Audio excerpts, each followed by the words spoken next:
Saluto country people. I hope say una dey fine wherever una find yourself. Una dey na for una platform. If una come for the platform anytime una look information for you, no. If una fit no, una make us so.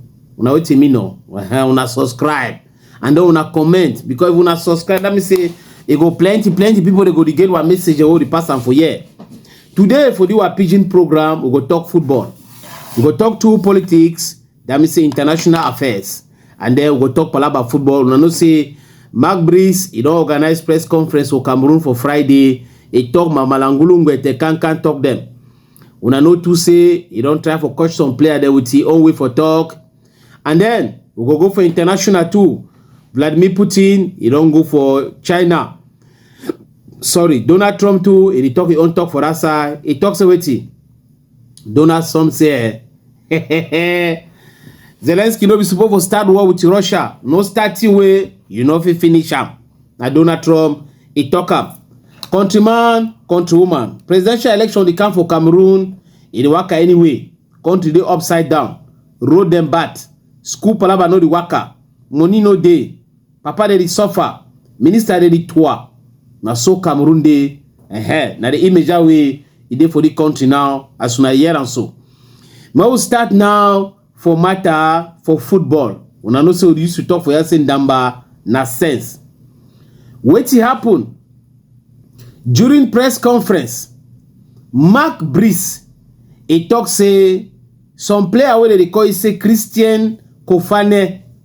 He don't talk say he no go come play with the Cameroon for now. He go only come if Cameroon qualify for go World Cup. I look that Tori say who can normal player, modern player, fit tell some coach say I go only come for Cameroon team when Cameroon qualify for go play World Cup for America. I talk say that thing a lie. That talk when Marc Brys talk na lie. And the way they do it go, it they say Marc Brys not even get number. I say they say Marc Brys not even get number for that player. I don't can be now, it don't be saying that truth. Say Marc Brys not get number for that player. He agent Eric DePolo, he talk say na big lie when Marc Brys talk am. Say Marc Brys never ever call Christian Kofane. Say na Christian don't try for call him plenty time for tell you say this so. He don't tire, he don't come up for plenty transfer. He want rest for this September. He no want play one rest for this September. Marc Brys no take phone. Say Marc Brys talk na guesswork, and then all that way Marc Brys talk na big lie. No be na today Marc Brys lie. Marc Brys don't lie for Palaba Clement Ebuewe na FIFA match agent for Sika sacking letter or we say resignation letter. When na he say tell man may write and send am. He give all the document them. They no want pay the my money. He also accuse it. Ivo Chiwe bring it for Cameroon. Marc Brys never pay money for Ivo Chi. So take a dish tomorrow as I tell now. He never pay the money. So now so Marc Brys the function. Only for bra. So Marc Brys he never talk with that player. Even that you go a kitike own way Marc Brys talks say so he don't use plenty money for entire French national team. He no work for he. Now BB lie. Marc Brys never ever talk with Ugo. The people that don't talk with Ugo now Samuel Eto'o and Rigobert Song. Now all that Marc Brys is way come like coach for Cameroon. He never ever talk with Ugo Ekitike. But he talk say he don't use plenty money for enter French national team. He no enter. He no need that kind of player because say Chupo and the other one in the camp. Marc Brys lie with them. We are being up chop up. Another matter. Now that performance for Brian Beme or Maludan Damano, Ndambala says Brian Beme against Bentley. Ndamba pam 1 knot, pam 2 3 bam, let's go, bam, Brian Beme, it chora ba. They call for big grammar say Onamotopia. Now so Brian Beme I hope get to say Marc Brys. Mob stop that thing. Now so Brian Beme is scored the winning goal with the club Manchester United. Yes. He glad plenty because na first goal for Mayo for Manchester for Old Trafford for Manchester their fee. He don't score against Grimsby, but he talk go away Mayo for Manchester where they play now on inside their fee. Now the first goal. So he be very happy for score. And then the performance so the man he be the all place If they all place, if he give plenty fine pass them. He try corner them plenty team them for fee. So plenty supporter they now for Manchester United. They be happy with ye for Brian Beme. It focus now for a career of football. I know they for unnecessary polemics them. Let that other one we say now be the best goalkeeper for the way with small time go turn a third goalkeeper for Manchester United. So now so the matter day Brian Beme it go now ahead. Imbe. Eje yechika. Ache say Imbe. Now so it waka countryman, country woman. Tori day. Unati say tori no day, tori day. Tori na for palaba Zamboangisa. How I tell you na so return na ndambano. Zamboangisa, he don't play ball against Cagliari over the weekend. I ought to be been a wonderful performance.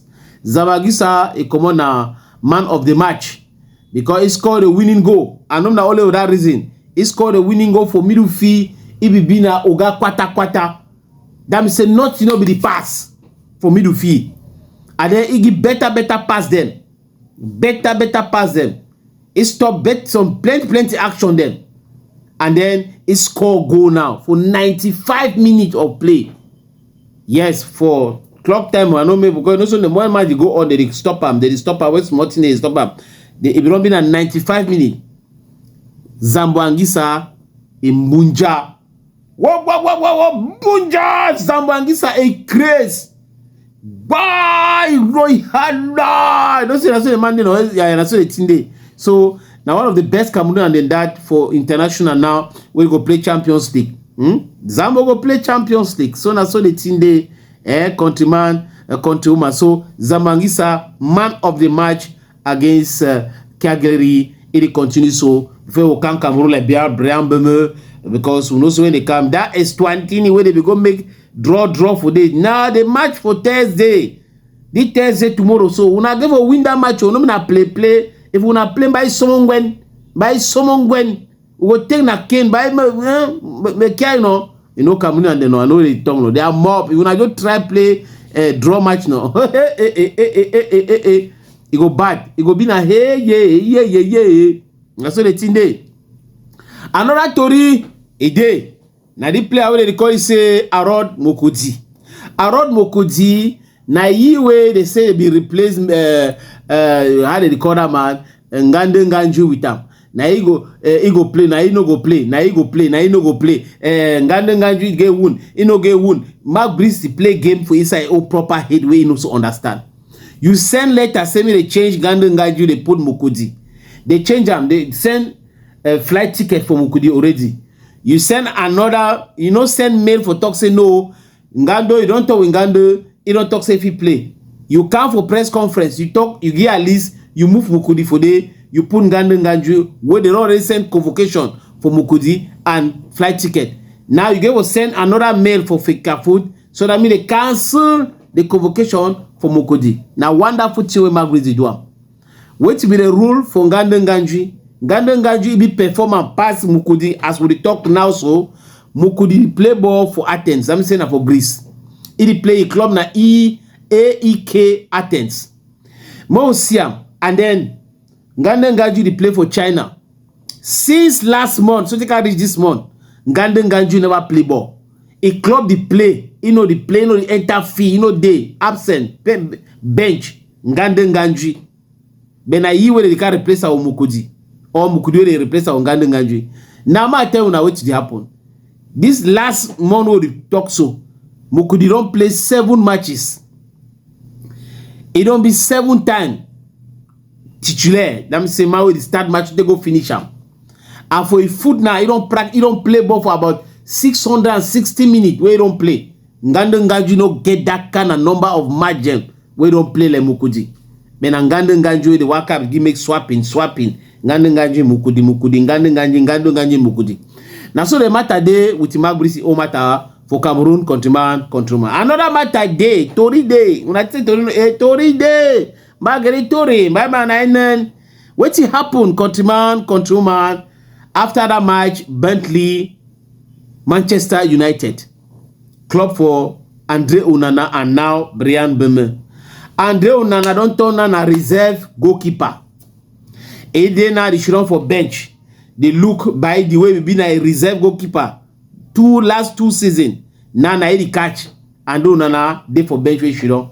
And do nana they should run for bench so Chigot sing. What Chigot sing? After that winning when Manchester United win Burnley. And do nana woke up nya. What he do? He go now go meet up by the embrace. Say congratulations for you, my brother. Now so the team day, now so the wedding. Now you continue for play fine and this and that. He no get choice. He want to make camera see you, so he begin for we come make that jest. Because if you don't make that jest, they go teach you on camera we get bad belly matter. But the problem for Andrew Nana no be saying a good goalkeeper. Andrew Nana very very good goalkeeper. The problem for Andrew Nana say don't go make friendship within minister them. People they do politics, they use it now. For say may they destabilize Samuel Etofis. I dey much more focus with that one instead for be focused for a career like footballer. So now the matter that will happen with Waperi Frere Andrew Nana. Any man will know you where they talk with him. May tell you leave that minister them, leave this Ngongo them, leave them well combi them. Focus for your career. When you don't finish your career, you can't meet up the now do politics. But you know if you do, you know if you practice football, professional football for that level. And then you enter that kind of game, they say you want to stabilize your former mentor. You know, go worker, you will get problem. And the problem they visible, all man is Siam. Now, so the team there, now you get problem now for the team. Now you don't be a reserve goalkeeper. They want to recruit another goalkeeper who go come so that he go be in first, but he go be second. You go be third. You know, go be second goalkeeper again.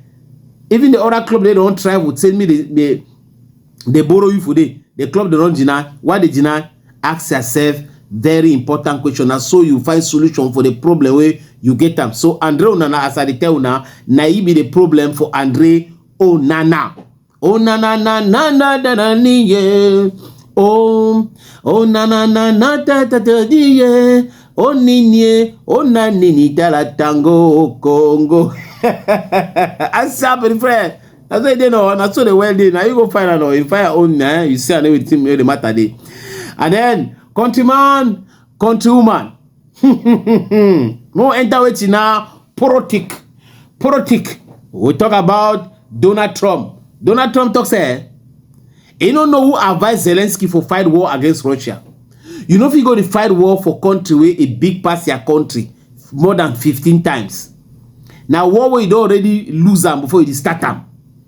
Now so Donald Trump talk, no be me a talk. And then spokeswoman for White House. It talks say the last attack for Russia, Donald Trump, you know, say it will happen. Why? Because Ukraine don't attack oil, how do they call a refinery? What do they call a refinery? Raffinage, on a way to that place they make oil in the petrol, no? Voila. Refinery. What do I hear that too? Anyhow, I look up.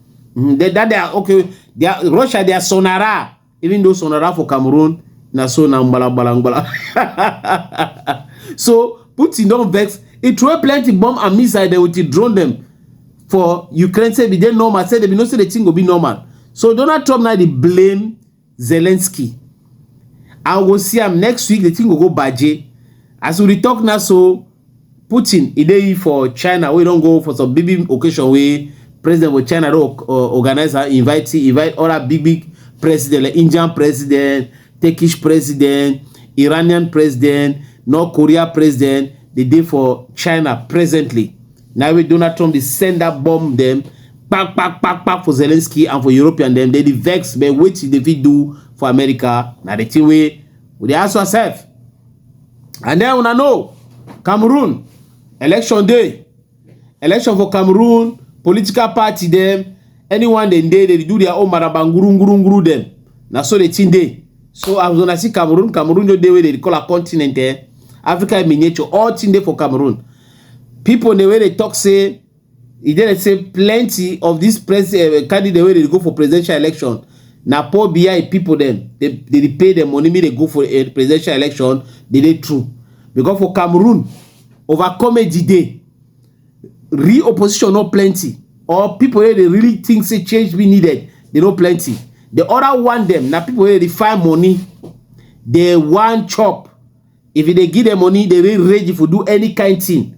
So other masquerade, now say me they continue for the chop. They don't care about Cameroonians their well-being. They don't care about bad roads. They don't care about hospital. They don't care. Having poor Biya is say no care, because if you be care, you know if you be 92 years, you don't rule some country for 43 years. You insist for continue for rule that country. You want ruler for more than 50 years as president, where you gonna be like more than 100 years. For that age, you then normal for fit do anything way for do to a young person fit do or person where in the 50, 40, 60 years, you know they possible. So it only means say the people where they around Pobia, they want continue for the profit. They don't like Cameroon. They like the money where they for Cameroon. They like the authority where they get, and they like the power where they around them. With the money palava where the Cameroon knows appartient Cameroon our country. Now we will get them. We get authority. Now we control this. Now we control that. Now they think that way they for their head, countryman, countrywoman. That's what they think they. Another matter.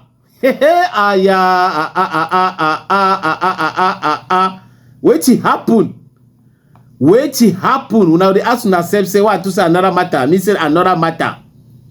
The two happen. Now say countryman, countrywoman. For that side for Chad. So woman, a brother, he enter a house, he kill nephew them. Kill the woman picking them. Cut them killer with some friend the way they come on Nigeria. They talk say they do human organ trafficking. They don't get kill the two picking them. They don't surely hard thing for their skin, then go them for Nigeria with them. So the woman they cry. They cry. Police they do investigation. The woman named na Adama Abaka Jibrin. Mami for two pikin. Where they can't kill all pikin. A half brother can kill all the pikin. Quarter. So finish them. I see this so you know get no pikin again. Two pikin away born am. A brother come on Nigeria with some people then they carry has they keep picking them, then they take Chokyo. They talk for their food, say wait to chop or not give. The one where they happen so if I say me Interpol and other people will be where they know for do investigation, me they try catch the woman, a brother, so that me the judge for know what happen where and has can kill the woman, a picking them. Mare palaba na something where una get for look out. Because when we talk palava marriage for the outside, we talk to some people they begin look out. When man come for come marry a pikin, you know begin ask say be me the house, be me the hotel. You must buy me the car motor if you not do me the kind of thing. Some people then they not forget to why don't do and so if you get different problem, you know day. You call you no go pick phone, you no go one time. And then so other one the B way, na ya pikin go zung, it go zung. He go enter a marriage, only cry every day. He go pass his power. Naturally happen for the woman where he married some man for that side for Yaoundé. His family asks 5 million for bride price. How much? 5 million. 1, 2, 3, 4, 5. 5 million for bride price. The woman, he pay that money. But the way the woman master they maltreat the woman now, it pass hambulo bagada, even I will speak in tongues. The woman is suffer because the man talks they don't use the hard-earned money for pay a buy price. So you know give for respect me. Anything I talk give for yeah, it don't turn na paper for your hand where you don't use anyhow way one time. Now what they talk say una look out the palava bride price una look out to because mano no, mano no, ya. Una go take money, una picking go the suffer, no go the suffer. If he divorce, he get for reimburse that the bride price.